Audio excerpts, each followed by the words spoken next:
G'day guys, Mike with the Outer Circle, and in this episode of Getting Started in the Horus Heresy, everyone's favourite, the Word Bearers. Okay, everyone's favourite may have been a lie. The Word Bearers are... it's their fault for everything in that is 40k. For better or worse, we like them for that. So, this box set and Word Bearers. Not a terrible matchup, actually. The Word Bearers make heavy use of their infantry in the Horus Heresy game, and this box is not a bad foundation for what you could add later. So, yeah, I like it. So, in order to play the Word Bearers, you're going to need the Liber Hereticus Traitor Army Book. Pretty obvious, that one. They're about as bad can get. And although you can play Loyalist Word Bearers, there's nothing stopping you from it. The Word Bearers pretty much purged all Loyalists from their ranks a long time before Istvan. Transfer sheet.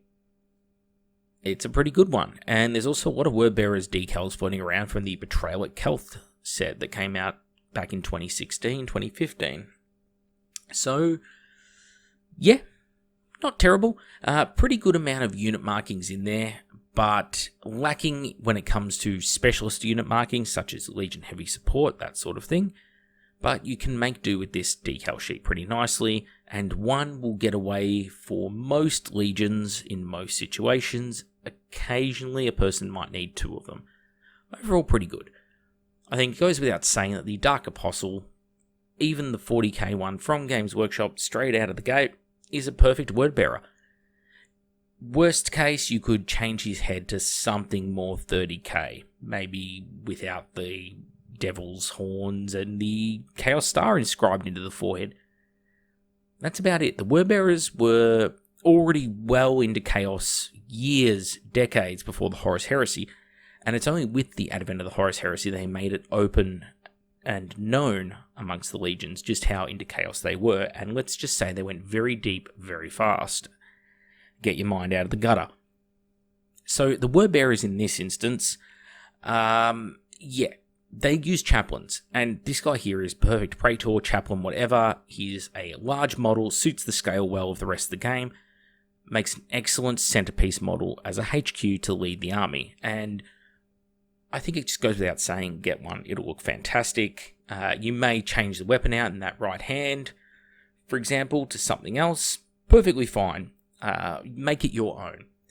Another cool little thing is the Varangard, and again, don't buy the whole Varangard set, that's not what I'm saying. You can get these pretty cool looking miniatures with their very chaosy weapons. The weapons, very easy to find online, or at least they were. They probably won't be after this episode. But as you can see on the sprue, there is multiple weapons available, all of different chaos origins. For example, the first sprue here, you have part number 83 and part number 86. One is a spear with Chaos Star iconography on it. The other weapon is a Nurgle Plague Sword, perfect for something like an Athame, for example. The weapon that Fulgrim uses to, poison other Primarchs. You've also got different Chaos Spears, Halberds, Poleaxes, whatever you want to call them, hammers, staves, maces, swords, axes, the works. So whatever spare parts you can get from this, they make great demonic looking weapons. Put them on squad sergeants, put them on HQ elements, that sort of thing. I really rate them. So it's up to you what you want to do with it, but this kit has some excellent weapons for characters, champions. Use it, guys. You've got it. Use it. And of course, the Chaos Space Marines. As per the Sons of Horus video, they can get away with using Chaos Space Marine miniatures, but you can't just use them straight out of the box. Do a little bit of conversion work. Get rid of the overtly super chaos stuff, like, for example, the bolt guns having big belts of ammo feeding into them, and the mutated coil tentacle things going on with, like, the melter gun at the back, for instance. Get rid of that stuff. Give them Heresy-era weapons. So there's some little conversion in there for you, but I'm sure you guys can manage it if you're going down the route of Word Bearers, which are a very stylized army. When it comes to Forge World, though, not much I'd say to go for. Erebus and Corphoron, because you get two characters. One you can use as Erebus or a chaplain, and the other Corphoron is a Cataphractii armored Praetor. Right there. You could swap the hands out for other weapons, but, there's nothing wrong with Twin Lightning Cores. They're a solid weapon in 2.0. or you could just use him as Corporon. Maybe you've got too many friends, you need to downsize. He's a great option. Not because he's OP or anything, that's not why you'll lose friends, it's just because nobody likes Corporon. He's a douche.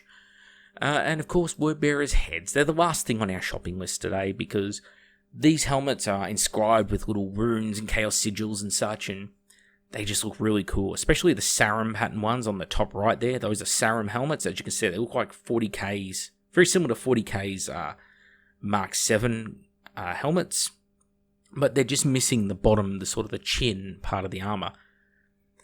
Yeah, utilize them. Use them all throughout the Force. Cover up those beakies. Get rid of that. Cover them with crazy sigils, and yeah, take some of the shoulder pads off the beakies, put them onto the Chaos Space Marines. Take some of the Chaos Space Marine shoulder pads, maybe put them onto the beakies.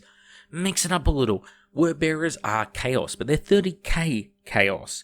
And 30k chaos hasn't had 10,000 years of the warp messing with them yet. So although they're going down a very dark road and faster than anyone else, they are not Chaos Space Marines. That comes later. Just keep that in the back of your mind. Anyway, I'm back with the Outer Circle. Hope you all enjoyed this episode, and I'll see you all on the next one.